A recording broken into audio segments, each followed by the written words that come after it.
escutava alguém falando nessa tal de pós-verdade, aí me perguntava, mas o que isso significa exatamente? O que é pós-verdade?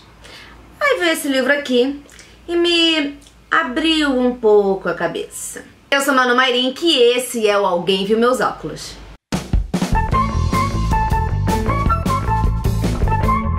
Pós-verdade, a nova guerra contra os fatos em tempo de fake news foi escrito pelo jornalista britânico Matthew D'Ancona e foi lançado aqui no Brasil pela Faro Editorial. Logo de cara já tem uma introdução específica para a edição brasileira, porque o autor ele é britânico e ele fala, como o livro foi escrito ali em 2016, 17, o autor ele fala muito das circunstâncias norte-americanas e britânicas, mas muitas coisas se assemelham com o Brasil, então existe uma introdução específica pra gente aqui. E ao longo desse vídeo eu vou destacar vários trechos, né? Vou ler pra vocês alguns trechos pra gente debater, porque eu acho que vai ser interessante pra gente discutir mesmo as ideias de pós-verdade e o que o Matthew tem pra dizer pra gente. Em 2016, pós-verdade foi eleita pelo dicionário Oxford como a palavra do ano. Eles sempre selecionam, né, a palavra do ano, já teve selfie, já teve emoji. Em 2016 foi pós-verdade. A descrição, né, para o que significaria essa palavra é relativo ou referente a circunstâncias nas quais os fatos objetivos são menos influentes na opinião pública do que as emoções e as crenças pessoais. Ou seja, não importa mais a verdade objetiva, o que importa é o que as pessoas acreditam. Isso tem sido usado nos Estados Unidos de Trump, na Inglaterra do Brexit, no Brasil de Bolsonaro e em muitos outros lugares mundo afora. Um trecho da edição brasileira dessa introdução do livro diz assim: pós-verdade não é a mesma coisa que mentira, porque eu já tava mentira. Os políticos, afinal, mentem desde o início dos tempos. O que a pós-verdade traz de novo não é a desonestidade dos políticos, mas a resposta do público a isso. A indignação dá lugar à indiferença e, por fim, à convivência. Massacrado por informações inverossímeis e contraditórias, o cidadão desiste de tentar discernir a agulha da verdade no palheiro da mentira e passa a aceitar, ainda que sem consciência plena disso, que tudo o que resta é escolher, entre as versões e narrativas, aquela que traz mais segurança emocional. E é exatamente isso que a gente está vendo, né? O mundo digital trouxe muitas histórias, muitas notícias, muitos contos, enfim, muitas coisas acontecem no mundo digital e a gente não consegue absorver tudo isso. São muitos lados de uma mesma história. E aí o cidadão comum, o que ele está fazendo é o quê? O que a gente faz? A gente escolhe o que é mais fácil da gente acreditar, o que já vai concordando com pensamentos antigos que a gente tem. É isso, então assim... o autor, inclusive, fala isso em outros momentos da relação direta que existe entre a pós-verdade e a internet. Como que a internet potencializou muito essa... enfim, a prática desse conceito, né? Porque é isso, a gente, no fim das contas, não sabe mais como acreditar, como pesquisar nesse mundo de informações. A gente vai já no que tá mais próximo da gente. O fato é que é isso, a gente simplifica, busca maneiras de simplificar uma vida que é muito complexa e a gente descobre cada vez mais a sua complexidade. E aí o David Aaronovitch, jornalista do Times, fala o seguinte: o paradoxo é que as teorias da conspiração são realmente tranquilizadoras. Né? Que você acha que não, a teoria da conspiração é pra deixar a gente doido, mas não, a teoria da conspiração, se você for pensar bem, tranquiliza. Elas sugerem que há uma explicação, que as ações humanas são poderosas e que há ordem em vez de caos. Isso torna a redenção possível, né? Então, pensa bem, acreditar nas teorias da conspiração é relaxante, porque a gente vive num mundo que é caótico, cada vez mais caótico, a existência humana é caótica, nós somos seres completos individualmente em sociedade. Então as teorias da conspiração, elas vêm pra falar pra gente, dar uma resposta. Uma resposta fácil, uma resposta rápida, uma resposta às vezes muito louca, do tipo, não se vacinem porque isso é um plano do governo para acabar com o mundo. Mas é uma resposta para problemas que acontecem, vocês entendem? O Matthew ainda fala, né, o autor do livro, a mais profunda dessas predisposições é a crença religiosa. Assim, quando a religião entra em conflito com a ciência, frequentemente a fé prevalece. E pensa só, a religião, ela é uma coisa que tá com a gente muito, principalmente em momentos de conflito que a gente tem, em momentos desconfortáveis da nossa vida, em momentos que a gente precisa de ajuda. E aí você encontra esse caminho na religião, abraça a religião e segue com ela. Então, ela te dá respostas, né? E ela mexe com sentimento. A religião, ela mexe com sentimento. E quando toca a pessoa no sentimento, é muito difícil que você traga verdades muitas vezes que possam contrapor essas crenças, sabe? Falando do Trump, o autor ele fala de algumas realidades que também são nossas, olha só. Para Trump, nada disso é uma distração.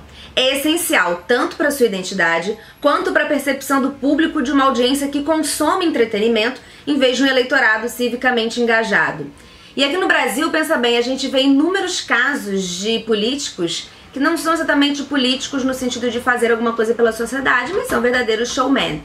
E não tô falando nem só do presidente da República, a gente vê vários outros casos, né? O que importa é como que isso vai aparecer na mídia, nas redes sociais, e a performance, não necessariamente um resultado prático dessas ações. Eu li um artigo recentemente que falava de como, por exemplo, estava o João Dória, que é realmente um showman, se a gente for pensar, o Trump é isso, o Luciano Huck que tá vindo aí é um cara que entende de abraçar o povo com a sua performance. O João Dória, ele logo depois que ele foi eleito prefeito de São Paulo, ele saiu com os garis 2 dias depois, assim, dia 2 de janeiro, saiu com os garis na rua, se vestiu de gari e saiu pra varrer a rua.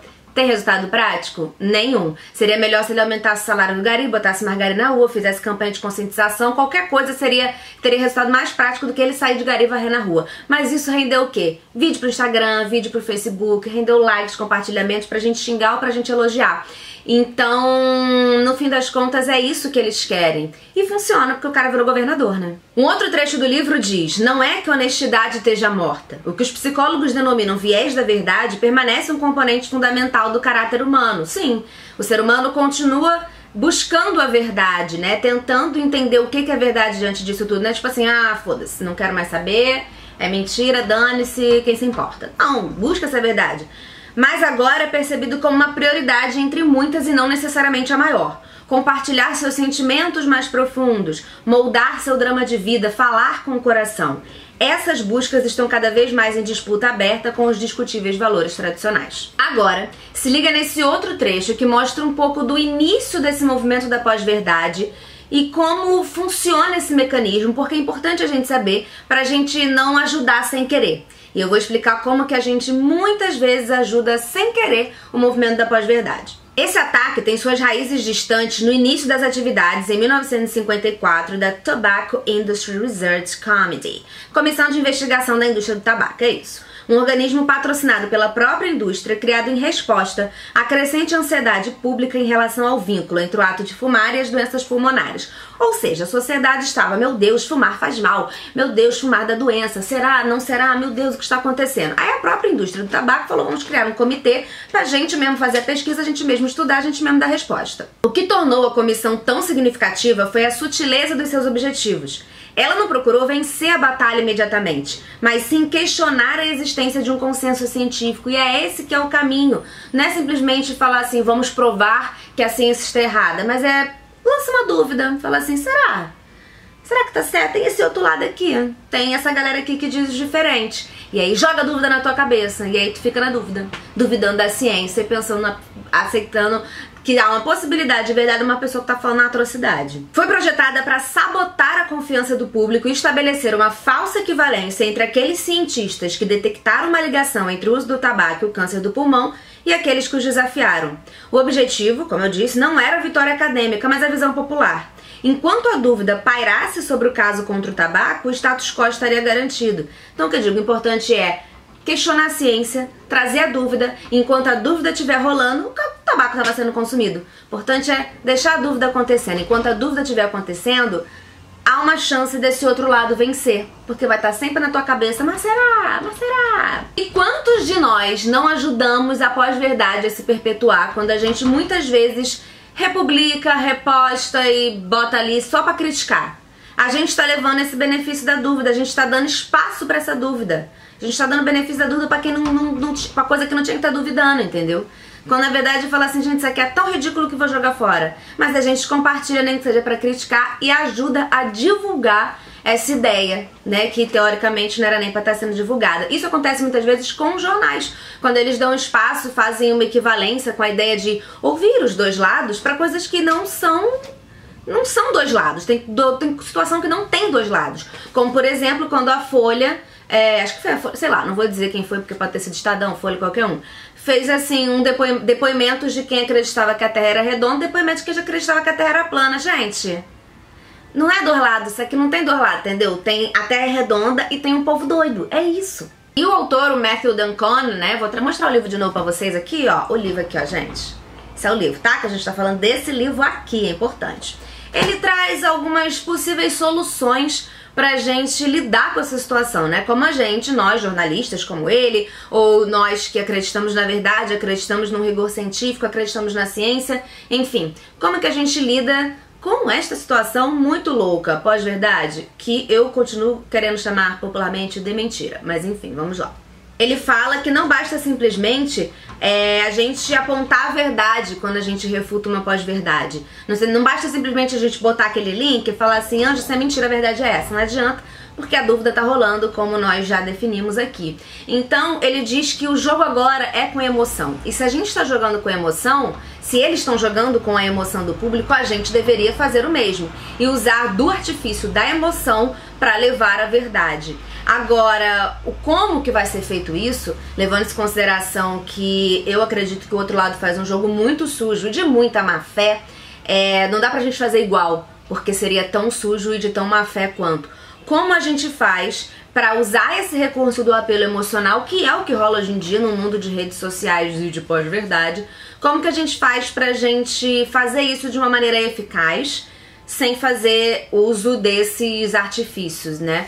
Então, talvez a gente ainda erre algumas vezes, o que é complicado, porque a gente vive num mundo muito dinâmico e errar e perder tempo pode ser catastrófico, mas talvez a gente ainda erre pra encontrar esse caminho que vai funcionar pra gente resolver a pós-verdade. Eu vou deixar alguns links aqui na descrição pra complementar um pouco as informações que foram dadas nesse vídeo, porque esse é um assunto complexo, um assunto que não, né, se esgotaria apenas em um vídeo, né? Até porque esse livro aqui do Matthew D'Ancona, o Pós-Verdade, a Nova Guerra contra os Fatos em Tempos de Fake News, ele não é um livro acadêmico, ele é um livro jornalístico, né? O Matthew é jornalista, então existem muitas vantagens, como o fato de que a leitura é muito fácil, né? O jornalista, ao exercer o seu trabalho, a gente aprende a mastigar as informações e passá-las da maneira mais fácil possível para quem não domina o tema.